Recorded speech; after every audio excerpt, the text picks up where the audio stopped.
بسم الله الرحمن الرحيم صلى الله عليك يا سيدي ويا مولاي يا رسول الله صلى الله عليك يا سيدي ويا مولاي يا أبا عبد الله طبتم وطابت الأرض التي فيها دفنتم سيدي فيا ليتنا كنا معكم سادتي فنفوز والله فوزا عظيما.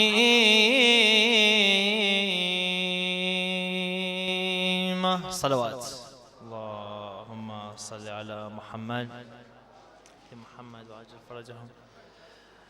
أعوذ بالله من الشيطان الرجيم. بسم الله الرحمن الرحيم، والصلاة والسلام على أفضل الأنبياء والمرسلين بارئ الخلائق أجمعين سيدنا وسندنا وشفيعنا مولانا وحبيب قلوبنا أبي القاسم محمد. اللهم صل على محمد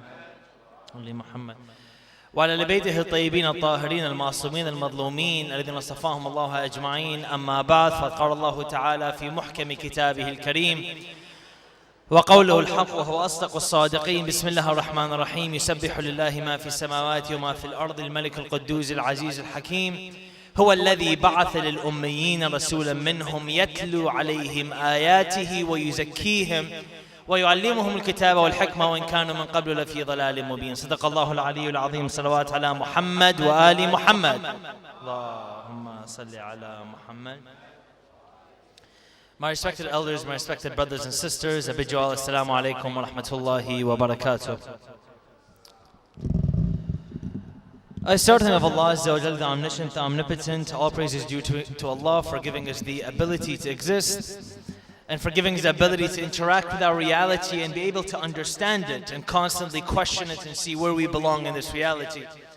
And last night's discussion was an opening discussion regarding what is the reality of religion and where do we belong in this reality and where are we going? What was the main purpose of religion?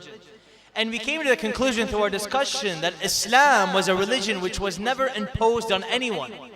Rather, Islam is a reality that was inside and instilled within people, that people had to awaken within them in order for them to understand what their lives was about and what the reality around them was meant to be. Because there's an idea out there that religion is simply laws and theologies and ideas that was given to a group of people 1400 years ago, and people today are meant to take those religious laws, theologies and ideas, take them, accept them, put them into play, and that is the conclusion of what religion is meant to be. And the religion that Nabiullah Muhammad was a religion that was so drastically different than a simple law and theology system that it changed Arabia in a complete manner which was never to be seen before. Because the many people ask today, has religion ended? Or are we still at a human continuation? Is it that Allah brought the messenger of Allah Muhammad and say, oh Muhammad, here is the reality that you were meant to give the people, which is a reality instilled within laws and religious ideas and religious theologies? Or is there something much deeper to religion? Because many people come and ask and say, look, is the role of religion simply to give us laws and ideas to follow? Or is there something much deeper to religion than simply following specific ideas and laws? And the answer that we have to this is obviously religion is meant to give you something much deeper than to tell you, here are your laws, here's your theology, here is your Islamic education. Take it and go with it till eternity because that's all you ever need. And truly, when the Prophet came to the Arabians, he wasn't interested in giving them a law system, as we said yesterday. But what he was more interested in really was giving them some sort of identity to awaken their inner core. And hence the Quran comes forward and says that, O Nabiullah Muhammad, فَذَكِّرْ إِن نَفَعَتِ الذِّكْرَى. Remind them so that they may, this reminder may help them in some way. And the question that we ask, what is the Prophet meant to remind them of if he has never given them the religion before? And we came to a conclusion that the Arabians already had the spirit of Islam, meaning Islam is not a definition of a religion that the Prophet brought one day and said, here you go people, now you can follow this. But Islam is a name of a reality that was existent ever since the time of Adam, which is a reality of forward movement, of cultivation, of principles and morals, and it's a system with the best solutions to the people's problems.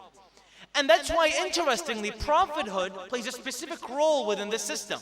And what we mean by that is prophethood comes forward, and what it does is within every single time frame, a prophet was sent to a specific person. Because what people of religion typically do is they take religions and they completely separate them from one another. Islam is one thing, Christianity is one thing, Hinduism is one thing, and every other religion is something else. We don't really see religions as a culmination of a similar message but different ideas. And some people may ask, if religion all promotes the same message, why are there laws and things which are very different? And the answer is here.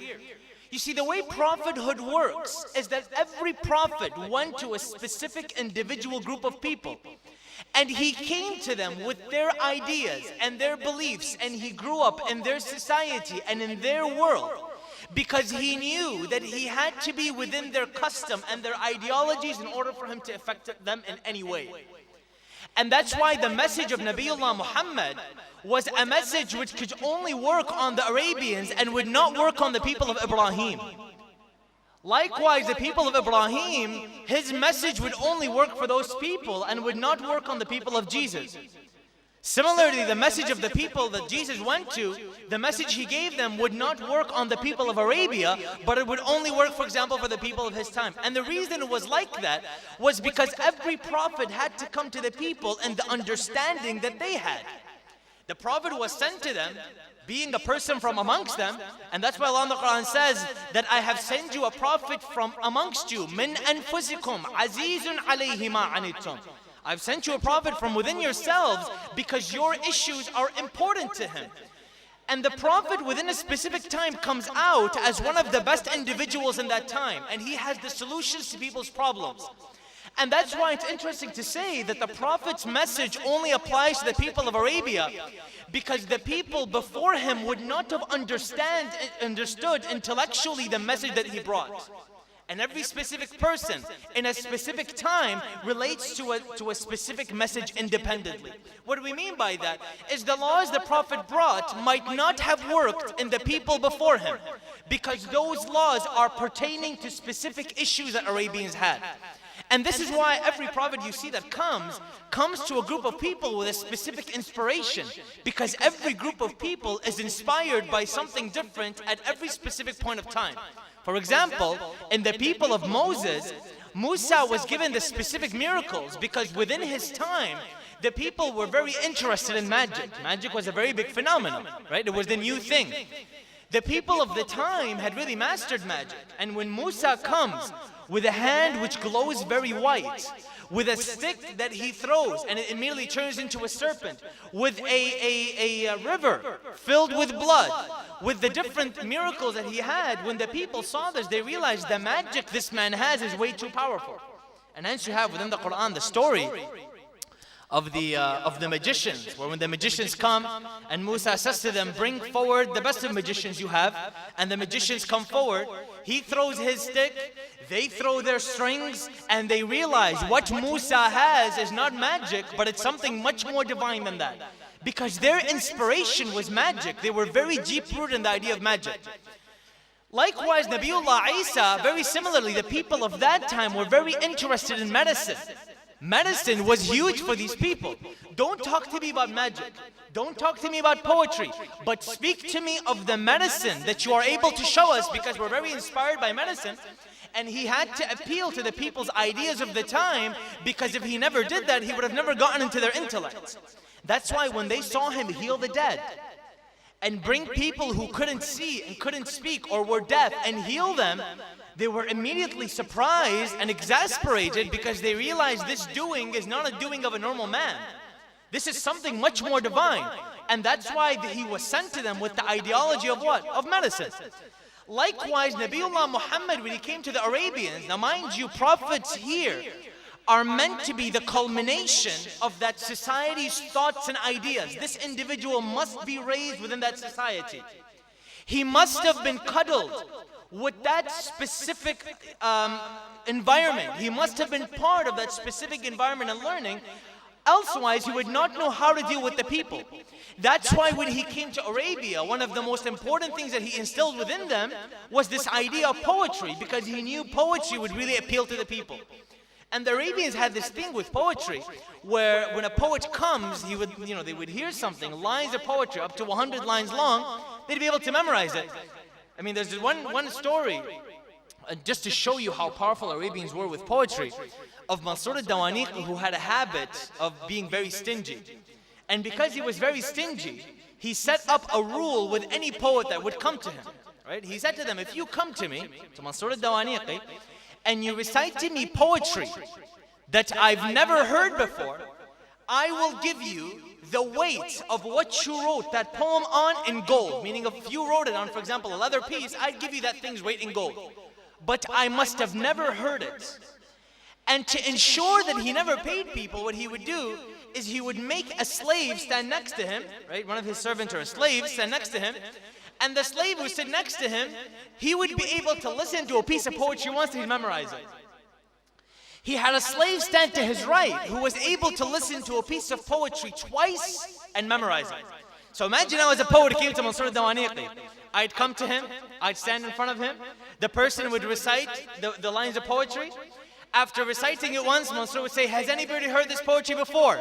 The man on his left says, yes, I've heard it before. This is very old, it's been recited before. It's never been heard, but the man is so good at memorizing Arabic poetry, he's memorized it. This is how Mansur ensures he doesn't pay anyone money, because he was so stingy. Then what he do is like, okay, you're one person, has anybody else heard that poem? He makes the second person recite it. The person next to him says, look, I've heard this too, because now the poet has recited it. The slave next to him has recited it. The slave to his right has heard it twice now, and because he's heard it twice, he's also memorized it. So he would convince people that, these lines have been heard. And one day what happened is a very smart man by the name of Al-Sibtayn. Al-Sibtayn comes, and Al-Sibtayn was known to be a poet which would write many tongue twisters, right? So he came to read a tongue twister, and the tongue twister was about a specific bird that he has seen. But the Arabic that he used was such a profound Arabic, none of them have heard it before. And the lines were very hard. So Al-Sibtayn is reciting, and the man to his left, Mansur is like, he's, again, as you guys would say, was very baffled. He looks to his left, he's like, have you heard these lines of poetry? And the guy said, look, I've got no idea what he's saying. He looks to the guy to the right, he's like, did you catch that? He's like, I've got no idea what he's saying. Mansur says, fine, these guys haven't heard the poetry. Bring whatever you wrote it on, and I'll give you its weight in gold. Give me that leather piece, come on, I'll assign it and give you its weight in gold. He said, no, I didn't write it on a weight in leather. He says, you see that big black rock? He says, yeah. He says, I wrote it on that, give me that thing's weight in gold. Mansur, his nature was being very stingy. It was very hard for him to give that up. But to show that within Arabia, this idea of poetry was very powerful. And hence when the Prophet came, one reason why his message became so prominent was that he came to a people where he understood their ideas.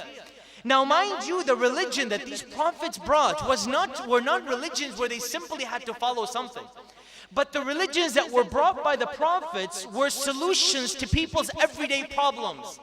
Musa, living with his people, knew their everyday problems. Isa, living with his people, knew their everyday problems. Muhammad, living with his people for many years, knew their everyday problems. And that's why when they came to their people finally and brought their message, they were very successful in doing so, because they were able to tackle the core issues that people needed help with. Because religion at that time was not a matter of, let me give you something to believe in different than what you have. No, the people already had many beliefs. The people were already worshipping. They had a Kaaba. They had many idols to believe in. It wasn't a matter of I want to believe in something new, but it was a matter of give me something different that will give me solutions to my day-to-day issues. Right? Give me something different or solutions to my issues. I need help with the problems that I have. And that's why when the messenger came, he had to address his people within his specific style and his specific time, or else it would really not work for him. And that's why prophethood is not interchangeable. Why? Because every prophet comes to his people with their specific ideologies and their specific time. And that's extremely important to note, because many people come and ask this question, and this is the core question for tonight's discussion. As a Muslim living in the 21st century, the amount of scrutiny and change that has happened in the world today is an astronomical amount of change. We have gone as a group of people, and I tell you, there are some things that are changing in the world. People just don't realize what a drastic change you've been going. Because obviously 1,400 year progress is not a small thing. And we've been increasing our knowledge exponentially. I mean, just imagine, we have today the ability to create meat in a petri dish without even killing a single animal. And they've already done that. We have created meat in a petri dish without using or killing any single animal. We have created things as 3D printers, where, for example, you know, in Dearborn, University of Michigan, Ann Arbor, 1 or 2 children's lives were saved by engineers who engineered a specific product for children with heart disease. They engineered a specific product never to be seen before. It was 3D printed because a normal machine cannot create it, and they immediately used that to save the lives of many children. We have gone to the moon. We have reached astronomical heights as human beings. I mean, at one point it took us months to get somewhere. Now you can get on a plane for 6 hours and you get from America to London. It's a very easy trip.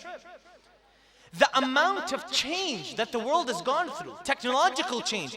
When it comes to thoughts, way back when people thought that devils or jinns were in people because they got very sick, now we take them to the doctor and they're able to heal them. We are able to psychologically diagnose people. The amount of change that our times have seen are such a powerful, such a powerful change that we've seen. Almost nothing has been like this. Which brings us to the question that if there is so much change in the world today, then why is it the prophethood has ended? If there's so much change, if there is so much scrutiny in the law that we have, if the world we live in is such a changing and dynamic world, then why is it that prophethood immediately halts and the Quran and the Sunnah that we have acts as if we have the answers to the time that we die? When you and I today still struggle with a lot of issues and things that we have. Many people, for example, come and they debate things like adoption. People debate stem cell research. People come and debate a lot of issues. And the question that we ask is, because we have so much forward movement, why is it that prophethood has completely halted? And there's no new revelation to come down to guide us. As for example, this is what you do on this issue, or this is what you do on that issue. And it's quite interesting to note that within the Islamic limit, and within the Islamic criteria, there's an extremely important question which has been very missed. Very missed. Because most people see religion as a very stagnant force, meaning I take religion today and I take it for its form that was given to me 1400 years ago. And I do nothing with that stagnant form of religion, and I take it as it is completely, never to move a single thing out of it, but to keep it exact the same way. And what I mean by this, there are kind of 2 different schools of thought today. One school of thought that says, you know what? The Prophet, when he came, he told us to use the miswak. Right? He told us to use the miswak to clean our teeth. I use a miswak and I clean my teeth. 1400 years later, even though we've created the toothbrush and the toothpaste, there are still people who come and say, look, I don't want to use the toothbrush and toothpaste, I'm still going to use my miswak. That's enough for me. There's another school that says, look, you've created something which you can use as an alternative. Why stick to the same thing from 1400 years ago? You've become ingenuitive, you've created something new and something different. Why not go ahead and use it? Why not allow it to become a part of your life? And many people come forward and think that, you know what, when the Messenger of Allah held the hand of Imam Ali alayhi salam, and he raised his hand and he said, الْيَوْمَ أَكْمَلْتُ لَكُمْ دِينَكُمْ وَأَتْمَمْتُ عَلَيْكُمْ نِعْمَتِي وَرَضِيتُ لَكُمُ الْإِسْلَامَ دِينًا. Many people took it literally and thought, you know what, that day the Messenger of Allah Muhammad is saying, here is Islam and its laws. Here is Islam and its theology. Here is Islam and its figures and understandings that we gave you. Take it and run with it until the day you die, because I've completely completed it for you. Nothing will ever change from what I've given you. Many people came and took it very literally and said, you know what, it's a very literal system. Then there were others who came and said, look, As time is advancing and moving forward, we are being faced with issues that might not be specifically written or tackled by the Prophet, which we need to find solutions for. Issues that you and I need to come and say, look, we need to find solutions to the problems that we have. And many people thought that within the Prophet's system, the way the Prophet built Islam was that here is your religion. It's imposed upon you, take it and follow it. While the reality of the religion that the Prophet brought was very different to the reality that we have today. I'll give you a basic example. The Messenger acknowledged within his time, that depending on the community that we have, the amount of wealth given and taken needs to be adjusted depending on the people. What I mean by this is this. Within the Prophet's time, the amount of khums that was demanded by the people was 1/5. It was very set in the time of Rasulullah Muhammad. When it came to Imam Ali's time, Imam Ali acknowledged that the people were at a very low economic status and the economic realities of the people were very low, and that's why he never partook in any sort of fancy, worldly things, as we would say. Imam at that time within his khilafah pardoned his share of khums. Mind you, Imam was not getting anything from the people's khums. And he said that because the people's level was very poor, we're now going to adjust that level of khums in order for people to be catered for. Okay? In the time of Imam al-Baqir, Imam al-Baqir came and said, what? He said, look, people's economic levels are better now. The economic level of how much khums was given was then adjusted to the same amount that the Messenger of Allah used to ask from people, because the economy of the people was much better. People were much more well off. And it's interesting to say that through this example, and through some examples in the Quran which we'll go through, the Imams acknowledge, the Prophet acknowledged, that Islam at some points is a relative system where depending on where you are and what you are doing, the law can be a bit different or actually advance and move forward. Because some people come and say, you know what, no thinking needs to be involved from my end because Islam has already given me everything and there's nothing I have to do. And we come and ask this, is that where is the political system that Islam gives us? Or for example, where is the economic system that Islam gives us? Let's go further. Where is, for example, the social system that Islam gives us? Where are these systems within our doctrines? Or within, the works that we have? And the answer to that is Islam does not give you a dominant system and say to you, for example, here is the way that you should lead your life economically and politically. There is no such system. But Islam acknowledges that as time moves forward, the people's mentalities and needs will change, and hence the system that they create will also very much change. Because people understand that their laws will be changing as times advance. And I'll give a basic example. Today, we have enough sustainability when it comes to our food sources, right? Say time moves on in the next 50 to 100 years, then I want you to really stick this point in your head. 50 to 100 years where the food sources that humans have kind of differ a little bit and we start running out. And imagine that the only means to eating for the billions of people that are on earth, because our populations are increasing, imagine the only means to eating on earth would be creating meat from a petri dish. We can't really kill animals anymore because let's say we do, animals would not be able to exist anymore. The most sustainable food source would be from a petri dish where we kind of create the meat from specific cells of animals, because that's the most sustainable way for us to live. Would that then be an allowed system for humans to move forward? Or would people start to think to themselves, no, I still have my haram and halal system? What I'm trying to say here is if the times change and there are things which might not be able to apply, whether they're forced upon us or not forced upon us, do we still apply by those things? Meaning, does Islam give room for a relative law system where you and I are able to come and say, look, what is our ijtihad as human beings on this specific issue, because we need to find a specific solution to this issue? I'll give a basic example. About 2 weeks ago, there was a magazine from America called Vox magazine, which came up with an interesting study. And they wanted to finally tackle this issue of homelessness that's all over the world once and for all, and specifically within America. Now mind you, Islam doesn't give you a formula and say, okay, if you have homelessness, here's the formula. There's no exact formula, but it's been left to us as a group of people to come up with the solutions that we want to come to.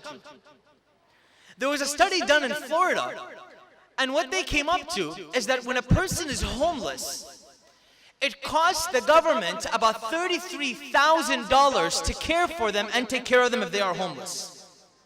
$33,000. And they found that the most obvious solution, very obvious, was to give them homes. But the interesting part wasn't that. The interesting part is that if the government was to house them and give them homes and allow them to live in specific houses, it would cost the government about only $11,000 per homeless person to take care of them. Because they would cut out medical bills, they would cut out giving police money to put them aside or not let them sleep in specific areas. It would cut out them going to hospitals and governmental hospitals and not be able to pay. So the government acknowledged that we'd be able to cut from that budget and just house them. So there's a big effort being done now within the US to take homeless people off the streets and give them houses, because taxpayers realize that it will cut money from the money I have to give in order to house these homeless people. Now mind you, the people who did this study were not Muslims at all. They were not Muslims. They had no Islam being promoted. But the solution they found was the best solution to the issue, and that within its essence is called an Islamic solution. Why? Because it's the best solution to tackle a specific issue that's there. Because Islam never came as a religion who said to you, take this issue that you have, here is the exact way to do it, even if the times change. But Islam acknowledged that if there's an issue and you have a way of solving the issue, which is a good way within your specific time, then go ahead and resolve it in that way, because there's no better way to solve it. The problem that's happening though is we have become, sallallahu alaihi Muhammad wa ali Muhammad.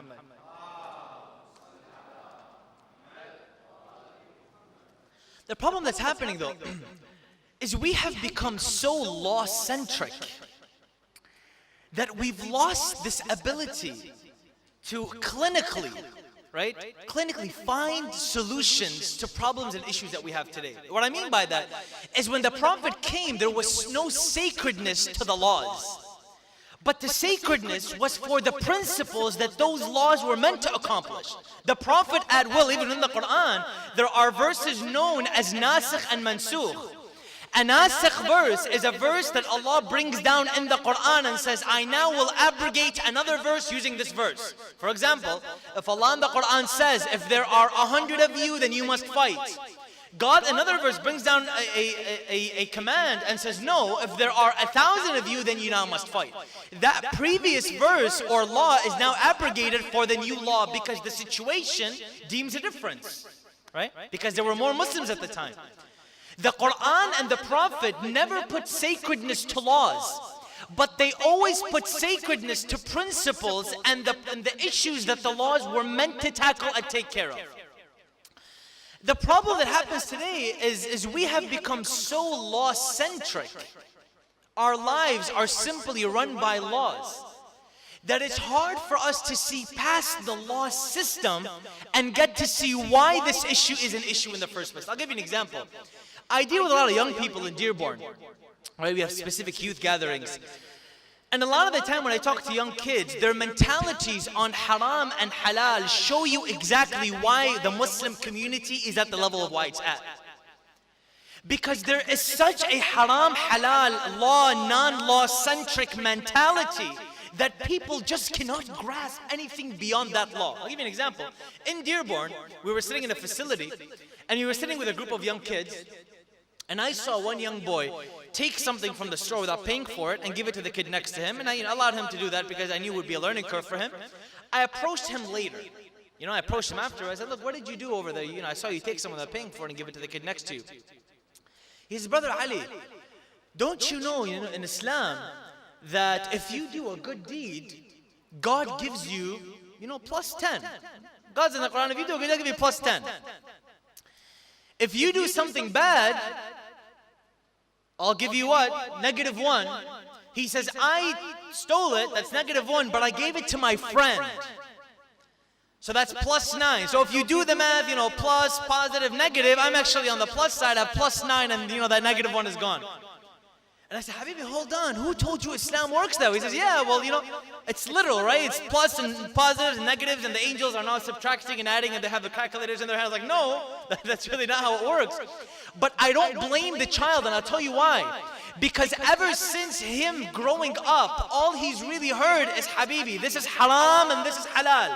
Stay away from the haram and do the halal, or else Allah will burn you infinitely in hell. Take care, Assalamu alaikum. That might have been all the kid has seen. And the kid has become so paranoid of the haram and halal that he can't even see past the haram and halal system to get to a different source that he wants. So I'll give you an example. Many young people today ask me and say, look, what's the issue with dating? What's wrong with dating? And the typical answer we give is, look, it's haram, right? It's not allowed, it's haram, it's not okay. And I had the same issue when I was younger.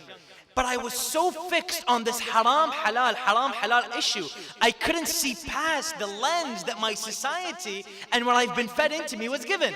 I was so haram halal centric, I couldn't see the benefit behind the actual law. And here's, I'll get to this in just a second. My father, when I was younger, really took pride in taking me to school every morning at about a 30-minute drive. He would take me to school, he'd lecture me for 30 minutes, he loved to do that even though I was dead asleep. Lecture me for 30 minutes, drop me off to school, and the last thing, he was very smart, he knew the last thing he said, I would remember it. The last thing he would say to me is, Ali, please, when you're in school, make sure you don't date any girls. Don't do that, it's bad for you, don't do it. And I always ask him, Baba, why? And his reply would be, Ali, there's a hadith that I have. And the hadith is what? He says, God says that if you have an illegitimate relationship, God will make you go broke. And when my dad said the word broke, I almost fell to the ground because I never wanted what I had to be gone. I loved the cars, my father drove. I loved the things that I had at home. I loved to be able to buy new clothes. And the idea of being poor and really hurting my parents financially would always strike to my heart. I would literally imagine my dad's wallet falling out of his pocket if I ever thought of doing anything bad. So I took it very literally as I continued high school. When I left high school and I went on to university, I lived alone for about 2 years. And interestingly, when I lived alone, I started going to some shelters, homeless shelters in Dearborn, in Detroit, a very, very poor city, in probably the poorest city in America. We were in Detroit and we'd go to some homeless shelters and I saw so many young women with their little sons and daughters, but no man was there to help them. They were simply alone, 16, 17-year-olds with 2 or 3 children, and there's no father with them. Nothing wrong with being a single mother, because my hat's off to every single mother out there. There are some single mothers who do a phenomenal job, but it's hard. When you have a tough economy, the mom has to work, she doesn't get to spend as much time with the kids. The kids typically fill their time with something else. When I saw that, I started realizing, you know what? All of a sudden, to me, all those years in high school where I didn't fall in a relationship was not because my dad was gonna go poor. How selfish of me to think that because of my own poverty, God creates laws. How selfish of me to think that I am such a simple human being because of my well-being and my poverty, God wants to create laws. No! God creates laws in order for young children to be raised properly, for their parents to spend enough time with them. Because typically you have mothers who, I don't blame at all, they have to work and provide for their kids. The mother leaves, the son stays alone, and the fiber of society is destroyed because the child isn't raised properly. And all of a sudden I realized the law that my father told me has nothing to do with me or my poverty, but it has everything to do with the society as a whole. Meaning God doesn't create rules so I can be poor or burn in hell. God's got nothing to do with that. Many times we don't realize, and it's interesting, we don't take God's infinity seriously. We really don't. Meaning we still pray to please God and we still refrain from lying to please God. We don't realize the actual literal sense when we say God is infinite.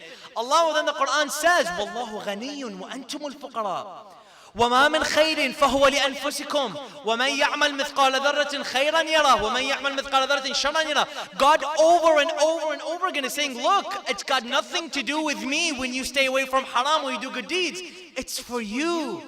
What do I have to do with it? And the problem is when young children grow up to be law-centric. Stand, you stand. Sit, you sit. Haram is haram, and halal is halal. When you don't explain the law to the young child or the young man or the young girl, she has absolutely no reason for her to take part in that law except for the fact that God is over her head ready to burn her. Absolutely no other reason to hold on to the law. Why would you? If nothing is probably explained to me, then there's absolutely no point in holding on to the law. And the way that it happens today, unfortunately, is our communities have put so much holiness specifically on laws. I'm not saying laws are not holy. They are very important when explained. But we have put so much holiness on unexplained laws that our young people are lost in this maze of a law-centric world. I'm walking one direction, there's a law. I walk another direction, there's a law. And I can't really fit them all together because I haven't understood the system. I just haven't. And what's crazier than that is there are those individuals who might come and think, look, here's a law, follow it. How many young men do I meet today, when I travel, who still look at me and say, look, brother, I'll be very honest with you, this whole idea of beating your wife, a law, it's great. It's very great. It's completely, it's very nice. I say, well, how come? He's like, well, the Prophet decreed it. And I ask him, what does your wife do? He said, my wife is a PhD. That's great. How old is your wife? She's my age. I was like, what kind of education do you have? He's like, I haven't finished anything past high school. I said, how is it possible for you to look at your wife who's educated, who lives in the West perhaps, whose father has probably never laid hands on her, and you want to make it allowed for you to beat your wife today? He's like, yes, brother, the Prophet has ordained it. This person hasn't understood that Islam is a system which works within a specific time zone. Yes, it was allowed for people to, for example, in that time, for the wife to be beat very lightly. But you come to me and say, look, is it allowed in my time to beat my wife? And many people come and say, no, it's not allowed. Why? Because the area and the time and the society that you live in doesn't allow that. And hence the law becomes relative because it doesn't fit within your society and your time. What we don't see is there is a relativism to law, right? I'll give you a brief example. Take a look at the verse which says a man is allowed to marry 4 wives. Basic verse, right? And the concept is very easy for many people to grasp. It's not very hard, marrying 4 wives. In a country where that is something prevalent or needed, such as, for example, Afghanistan, in countries which are war-torn, you see it happen a lot in parts of southern Iraq, that's something very natural and very rightfully so, because the law requires it. If a woman is not married, she is either killed, raped, or really not part of society, because the people, at some points are just so poor, they can't provide for this female. Within that time frame, that society, that works. Now the question that we ask, and this is important, is would this law apply in my time today? And this is a question to think about. Not only this law, but many other laws that come forward today and say, look, does this really apply in my time? Am I able to use this verse in my time? Is Islam meant to be a stagnant pool of water where I take the same theology, the same laws, and I apply them today? Or is Islam meant to be a moving river, a raging river, where I am able to advance and move forward as the times advance and move forward and come up with new technologies, new ideas, and new laws that better fit my society? And the best example is the Prophet to the Ahlul Bayt. When they come forward and they say, look, this law must be changed. Or when the Quran comes and abrogates certain verses, Allah says, keep the old verse there. Because many people ask, if Allah is changing a verse in the Quran, what's the point of keeping the old one? Why do I read it? The law doesn't even apply to me anymore. God's already abrogated it. The reason Allah leaves the verse there is to show you and I that there is a growth within the Muslim community.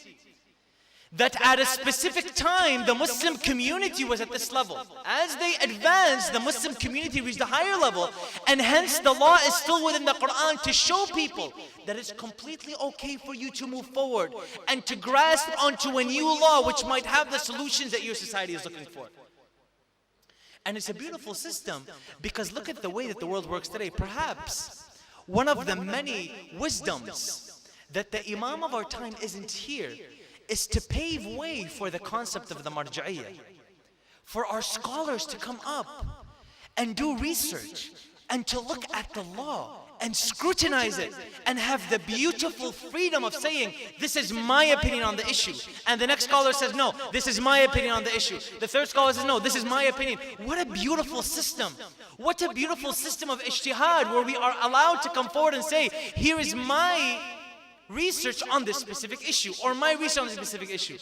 It's not a law-centric reality, but the laws are meant to aid within the system that we live. And that's why it's sad, because I see so many young people stuck on this idea of simply a haram and halal law, that they don't see past what the law is meant to do. And the question that I tell them is this, is if you woke up tomorrow and you realized after waking up that religion is non-existent, meaning Islam wasn't there. Nabi Muhammad wasn't there, the Quran wasn't there, no parts of your religion were there. Would you still follow the same laws that you follow today? Or would you completely abandon them because all of a sudden religion isn't there anymore? Meaning, do you do haram? Do you leave haram and do halal because your religion tells you so? Or is it because you have a deep understanding within you, there is such a benefit within this law that I've been given that I have to follow it because it benefits me? Do I drink alcohol because it's not drink alcohol because I'm says to me, don't drink it? Or do I avoid alcohol because I've realized there's so many drunk driving accidents, it doesn't take a wise man to say there's something wrong with this drink? And the real question, maybe people will tell you, look, I wish I wasn't Muslim, because then I would have to, I could do so many other things. I could go out, I could party, I could drink, I can womanize, I can alcohol, I can take drugs, I can do whatever I want, I'm free. And the reality is, if you think that way, then you really have not understood religion, A. And B, religion has been imposed on you. Religion has imposed laws on you that you follow, that you don't believe in or don't even understand. And the question that we ask is, have we really understood the laws that we are given? Or are we simply on this law-based religion, where we do things because religion tells us not to and avoid things because religion tells us to? It's as if, sometimes I think about it, we're like young, frightened little children sitting in a classroom, and God is the teacher with our hands out, and He's got the stick, and He says, don't do this, and He strikes us. And He says, do this, and He gives us a piece of candy. Are we young, frightened children in this world, living to just avoid and do? Or have we really understood from within our hearts, from within our deep nature, why I should stay away from something like that? Because God is not meant to be vindictive, where He stands on my head every single moment, waiting to hurt me, kill me, ban me, doom me, and condemn me to hell. God is much greater than that. And the attitude that some of our people have is, I'm like a young, frightened child, and God is my teacher, ready to whip me or strike me. It's more that you are a free human being. God has given you the autonomy to do what you want. He has told you not to do specific things for your own sake. If you do them, it does not hurt Him. If you don't do them, it does not hurt Him either. But who it does benefit and hurt is yourself and your forward progression. It's got nothing to do with God and everything to do with you. And perhaps that's a reality which has been deeply missed. And that's what happens when religion gets imposed. When a father looks at his child and says, son, if you don't pray, I will beat you. Or son, if you do not fast, I will hit you. Or son, if you do not do this or do that, God will burn you. The son becomes so paranoid. The daughter becomes so paranoid. All of a sudden this religion is imposed on me because I have no other choice but to follow this. And our children grow up not really understanding religion, and then we start asking ourselves, what's happening? Why doesn't my son pray? Why doesn't my son fast? Why doesn't my daughter wear hijab? Why does my son take drugs? Why does my son date or womanize, etc.? Well, because you haven't taught him everything in the first place. You simply imposed. And that's why we say religion is meant to be an internal force, which comes from the inside, where a human being chooses, I want to do this. This makes sense to me. And nothing must be forced upon the person. I ask Allah Azza wa Jal to keep us on the path of Muhammad wa Ali Muhammad. Let's recite Amani Jibu together 5 times for all of those over the world who are oppressed and hurt. Let's raise our hands on this blessed night and pray for those who are in Palestine, those who are in Iraq. Bismillahir Rahmanir Rahim. أمن يجيب المضطر إذا دعا ويكشف السوء أمن يجيب المضطر إذا دعا ويكشف السوء أمن يجيب المضطر إذا دعا ويكشف السوء أمن يجيب المضطر إذا دعا ويكشف السوء. One more time. أمن يجيب المضطر إذا دعا ويكشف السوء. يا الله يا الله يا الله يا الله يا الله يا الله يا الله يا الله يا الله يا الله يا الله. اللهم شافي جميع المرضى يا الله. اللهم اقض جميع حوائجنا يا الله. ولأرواح المؤمنين والمؤمنات والمسلمين والمسلمات نقرأ جميعا سورة المباركة الفاتحة تسبقها الصلوات.